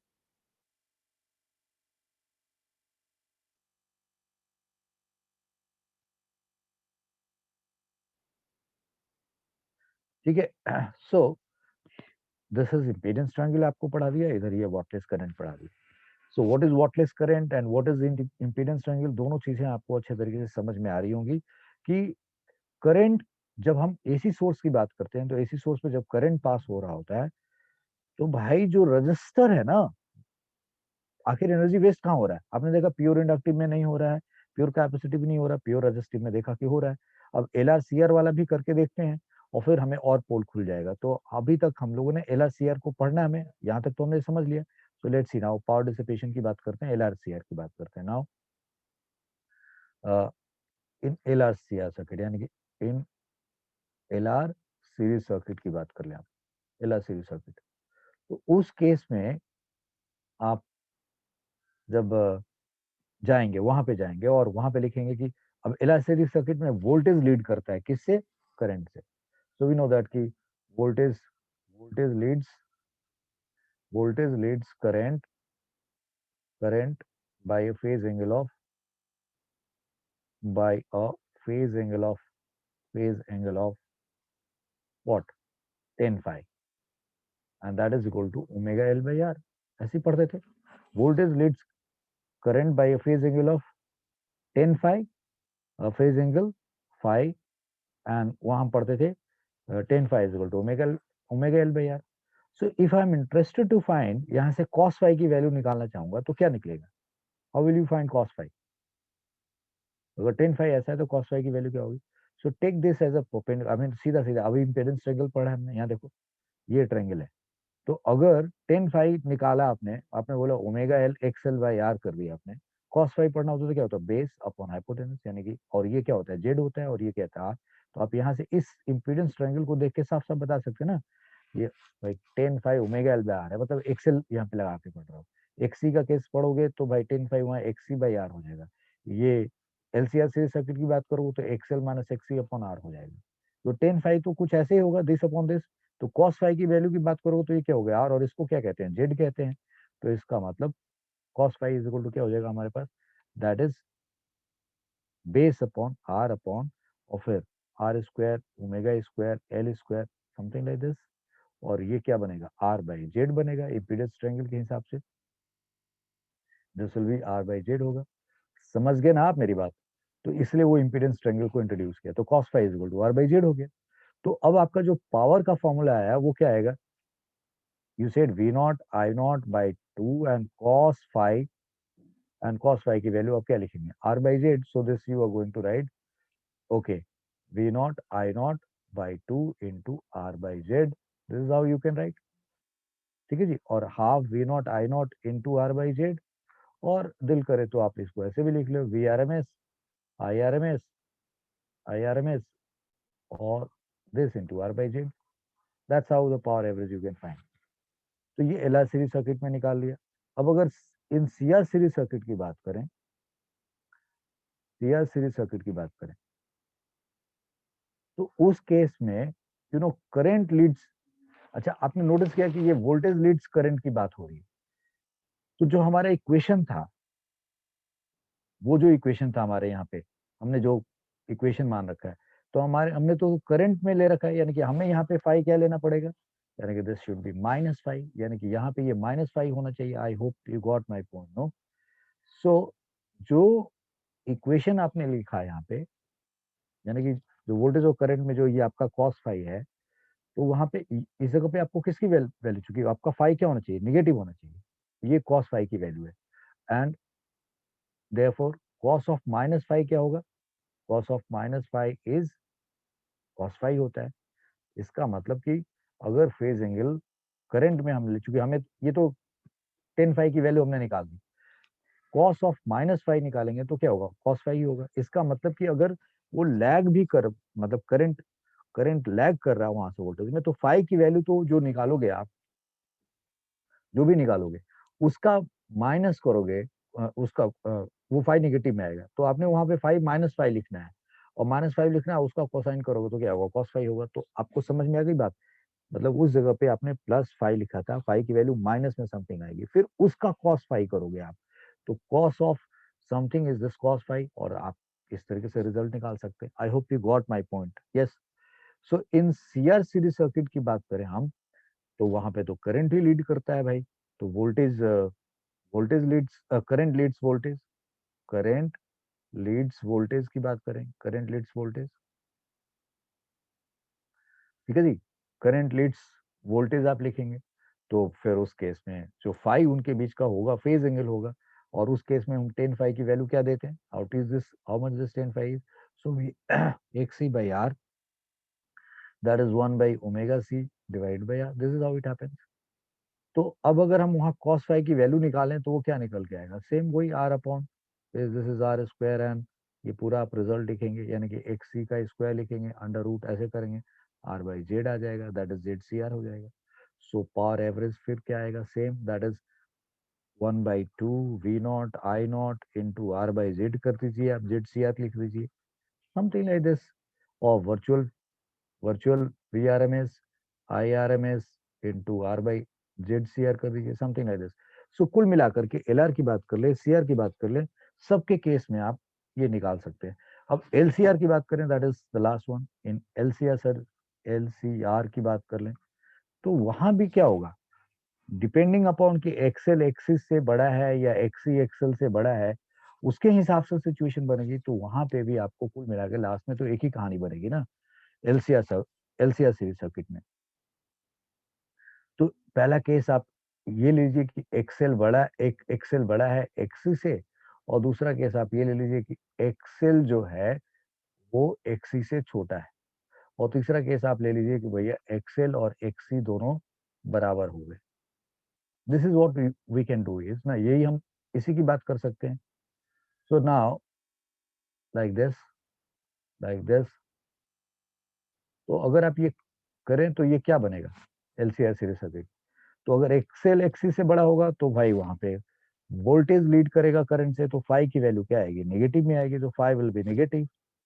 चलो जी, फाई जो भी नेगेटिव है, बट इंपीडेंस ट्रायंगल से हम फाई निकाल सकते हैं, और फिर उसका, तो बाय इंपीडेंस ट्रायंगल अगर बात करें, इंपीडेंस ट्रायंगल इंपीडेंस ट्रायंगल की बात करें, तो इंपीडेंस ट्रायंगल से टेन फाई की वैल्यू क्या होती है हमारे पास इस केस में, तो टेन फाई हम लिखेंगे XL minus XC divided by R, and यहां से cos फाइव क्या निकल के आएगा भाई, this cos phi is R upon under root of R square plus XL minus XC का whole square, something like this. ये क्या बन जाएगा, R by Z L C R बनेगा।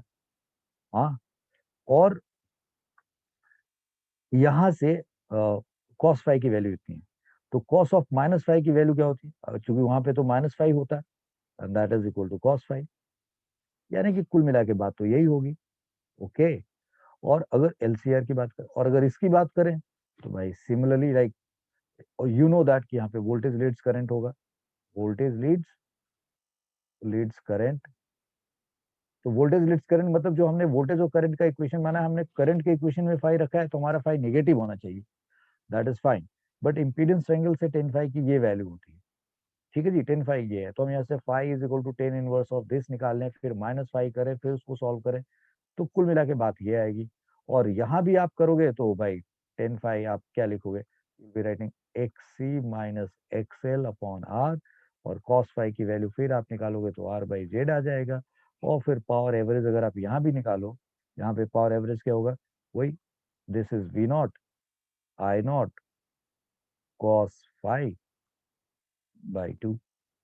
Same here, this is power average is V not I not cos phi by to.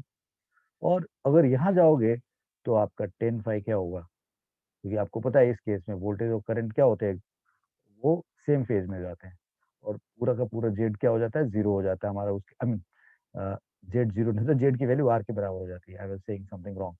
So XL is equal to XC की अगर बात करें, so if this is the situation, then Z is equal to now R square, and this is XL minus XC का square करोगे, so this Z will be Z minimum, and that z minimum is equal to r, and in this case phi is equal to 0. This implies voltage and current are in same phase, voltage and current are in same phase, ये same phase में होंगे। और अगर ये same phase में है तो उस केस में पावर आपका जो होगा वो क्या बनेगा भाई, फाई जीरो है, तो this is V not I not by two cos phi की जगह पे कॉस जीरो रखिए, V not I not by two cos zero one, so this is half V not I not. It is same as case of resistance में, जो pure resistive का case होता है, something like this. सो कुल मिलाकर के आपने पावर जो है अलग अलग सर्किट में कैसे क्या निकलेगा, that you have done it. You see yeah, just for a while. So I mean, if you look at this we have done, ये भी हो गया हमारा, ये भी हो गया इम्पीडेंस में। अब ये पावर फैक्टर क्या चीज होता है, what is this power factor, ये बताए। तो चलो हम इसके बारे में भी डिस्कस करते हैं। Let me take you to the right page. Yes, so now will talk about power factor. तो ये पावर फैक्टर क्या चीज है भाई? तो हम लोगों ने जो यहाँ पे रिजल्ट पढ़ा है, इस जगह पे जो जो रिजल्ट डिड्यूस किया है, this one, power average is V not I not upon two cos phi. What is this cos five? ये कॉस फाइव क्या चीज है? इस cos phi को हम लोग पावर फैक्टर कहते हैं। This cos phi is known as power factor. So we know that this power average जो हमने निकाला है वो क्या निकला है, v naught I naught by 2 cos phi, or we have done that vrms into irms into cos phi. So this cos phi is known as power factor. इसको हम लोग पावर फैक्टर कहते हैं। और आप नोटिस करो, अभी मैंने ये this cos phi is called power factor, और cos phi की वैल्यू इन जनरल क्या होती है? सो इन जनरल अगर हम देखें, ध्यान से समझना है आपको ये बात। इन जनरल अभी मैंने आपको ये प्रूव करके दिखाया है, हर बार जब cos phi है वो r बाई जेड के करीब आ रहा है। मैंने एल आर में भी दिखाया कि ये r बाई जेड बन जाएगा, r बाई जेड बन जाएगा, जो भी सर्किट होगा। सो cos phi की वैल्यू होती है r बाई जेड के बराबर, this is r by Z. अगर एल आर सर्किट होगा, यानी कि this cos phi is equal to, अच्छा, ये cos phi की value is equal to 1 for if, I mean pure resistive के केस में, प्योर रेजिस्टिव के केस में, प्योर रेजिस्टिव के केस में, ये ठीक लिखा हो मैंने, पता नहीं अजीब सा लग रहा है। I said pure resistive cos phi is equal to 1, किस केस में? प्योर रेजिस्टिव के केस में cos phi is equal to 1। अब अगर आप cos फाई की वैल्यू क्या हो गई, 0 हो गई, पावर फैक्टर 0 हो गया। किस केस में, प्योर इंडक्टिव, प्योर इंडक्टिव और कैपेसिटिव के फॉर्म में आपने देख लिया। और यही cos फाई की value r by omega square L square plus R square under root R by Z ऐसे आ गया एल आर सीरीज सर्किट के अंदर। And this cos phi is equal to, ये एल आर के लिए आया, and this is r by R square plus 1 by omega square C square under root, this is C R series circuit के लिए आ गया। And cos phi is equal to, अगर आप r upon this is XL minus XC का, XL minus XC का whole square plus R square under root, ये हमारे पास आया एक्सएल एक्सी, एक्सएल एक्सी। तो ये आपके पास, ये आपका पावर फैक्टर है। सो पावर फैक्टर क्या रिवील कर रहा है, इट इज जस्ट लाइक ये रेजिस्टेंस एंड जो इम्पीडेंस है सर्किट का, उसके रेशियो को रिप्रेजेंट कर रहा है। आर बाई जेड की बात कर रहा है, रेजिस्टेंस अपॉन दिस। अब अगर मान लिया जाए प्योर रेजिस्टिव केस है, तो जो इम्पीडेंस है वही रेजिस्टिव है, so that is how it has become one.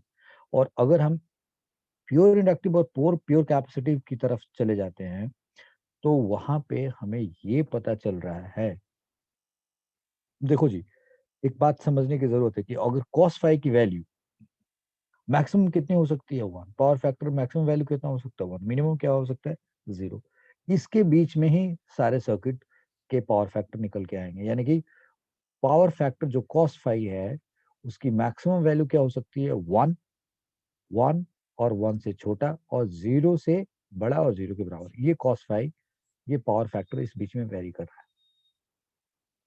This says that कि जो, अगर किसी सर्किट का पावर फैक्टर हम ये जान रहे हैं, तो हम ये समझने की कोशिश कर रहे हैं फिर एक रेजिस्टिव सर्किट के रिस्पेक्ट में, प्योर रेजिस्टिव सर्किट के रिस्पेक्ट में वहां पे कितना टाइम्स पावर का डिसिपेशन हो रहा है। अगर प्योर रेजिस्टिव के रिस्पेक्ट में, प्योर रेजिस्टिव के केस में वी नॉट आई नॉट 2 है, तो दूसरे केस में कॉस, लेट सपोज अगर किसी जगह cos फाइव की वैल्यू 0.6 आ रही है, तो 0.6 आने का मतलब क्या होता है कि अगर प्योर रेजिस्टिव सर्किट होता है, तो वहां पे जितना पावर लॉस होता है उसका 0.6 टाइम्स, 0.6 टाइम्स उसका पावर जो है उस सर्किट में डिसिपेट हो रहा है। somehow he talks about the ratio of resistance upon this। तो आप जेड निकालना हो कहीं पे, तो हम इसको r बाई cos फाइव भी करके निकाल सकते हैं। ये भी एक तरीका है कि अगर कहीं पे आपको पावर फैक्टर दे रखा हो, cos फाइव की वैल्यू दे रखी है, r दे रखी हो, तो आप यहाँ से क्या निकाल सकते हैं, जेड भी निकाल सकते हैं। आई hope you have understood this all points. So and Z, you know, like जो ये पावर है, जिसमें हम जिसको आर बाई जेड कह रहे हैं, और जेड मेगा पे, एल पे, यानी कि एसी सोर्स, कोई पूछे कि क्या पावर फैक्टर एसी सोर्स के फ्रीक्वेंसी पे डिपेंड करता है, so you can see like अगर L R series circuit C R की बात करें, उसमें करें तो उस पर डिपेंड कर ही रहा है बिल्कुल। बट अगर प्योर इंडक्टिव और प्योर कैपेसिटिव की बात करें, तो वहां पे डिपेंड नहीं करता। तो इस पे like power factor of a pure inductive, तो वहाँ जीरो ही हो गया, वहाँ क्या बात कर सकते हैं। आई hope you have understood this point. मैं आपको एक दो बात और बताना चाहूंगा कि जो ये पावर का रिजल्ट आपने पढ़ा है, ये जो पावर का रिजल्ट पढ़ा, that is V not I not by 2 into cos phi, हम इसको ऐसे भी लिख सकते हैं like V R M S, V R M S and I R M S, that you know already, cos phi लिख सकते हैं ऐसे। और वी आर एम एस को क्या लिख सकते हैं, वी आर एम एस को लिख सकते हैं I R M S into Z और into this I R M S और इंटू कॉस फाइव, ये भी लिखा जा सकता है। So this becomes I R M S का square into Z into cos five, ये भी लिखा जा सकता है। सो आई मीन जरूरत जैसी होगी उसके हिसाब से हम ये मैनिपुलेशन कर सकते हैं। ये रिजल्ट आपको इसलिए बता दिया गया कि कितनी दफे आपको क्या दे रखा क्या नहीं दे रखा, आपको हर समझ लेना है कि कैसे हम कौन से रिजल्ट तक पहुंचे और कौन सा रिजल्ट हमें आसानी से आंसर दे सकता है। मैं आपको एक जगह पे यहाँ ले जाके दिखाना चाहूंगा, जरा ले जाओ।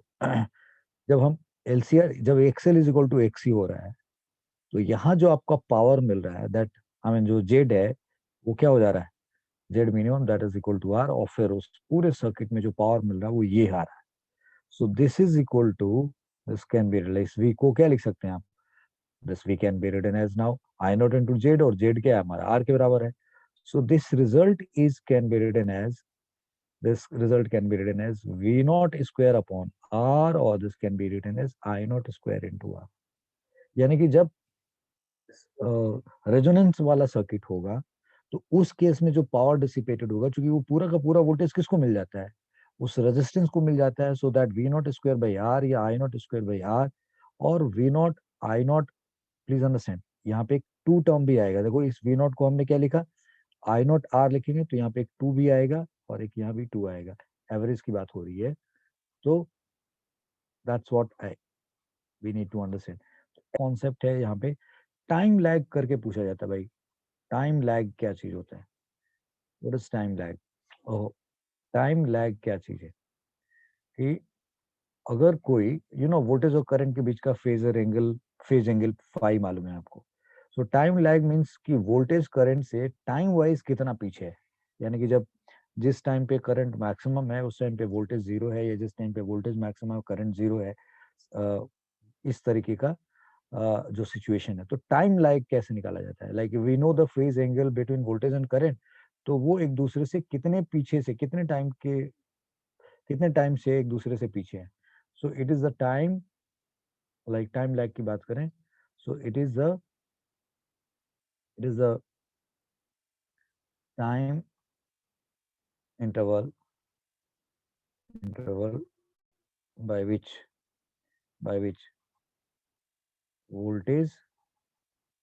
voltage leads current or current lags voltage, मतलब उनके बीच में इतने का, it is the time interval by which voltage leads current और करंट लैग्स वोल्टेज. किसी भी तरीके से लिख सकते हैं, वोल्टेज लीड्स लैग्स करंट, एक मिनट, वोल्टेज यहाँ पे लिख देते हैं, लैग्स और लीड्स करंट, और करंट लीड्स और लैग्स वोल्टेज. ठीक है, तो ये जो टाइम डिफरेंस होता है उसको हम लोग निकालते कैसे हैं, that delta T is equal to, so phi उनके बीच का फेज एंगल है, और उन दोनों को ओमेगा से हम लोग, both are changing phasor diagram आपको याद है ना कि भाई दोनों ओमेगा से घूम रहे हैं, उनके बीच का फेज एंगल फाई है, तो FIDE upon this omega is called time lag. तो ये एक इम्पॉर्टेंट कॉन्सेप्ट है, इसका भी ध्यान रखेंगे आप. तो एक तरीके से मैं आपको ये सारे बेसिक कॉन्सेप्ट्स पढ़ा चुका हूँ. क्वेश्चंस जो इसमें कुछ मिलते हैं वो बहुत ज्यादा फॉर्मूला के बहुत करीब होते हैं, बहुत जल्दी आप सॉल्व कर लेंगे. तो आप इनको सॉल्व करें, और आपको और जो लेक्चर होगा उसमें आप हम लोग हमारे पास एलसी ऑसिलेशन बचा है, ट्रांसफार्मर बचा है, और जो रेजोनेंस वाला है, ये तीन चीजें बाकी हैं. अब इनको हम लोग एक एक करके पढ़ लेंगे. So thank you very much for watching this lecture. अगले लेक्चर में मिलते हैं फिर. So I would simply say that keep watching and keep making notes very sincerely, keep revising. जो बहुत सारे लेक्चर्स हो चुके हैं, पीछे के लेक्चर्स से आप टॉपिक रिवाइज भी कर सकते हैं, और अपने क्वेश्चन ज्यादा से ज्यादा करिए. And keep sharing, keep commenting, keep promoting. Bye bye. God bless you.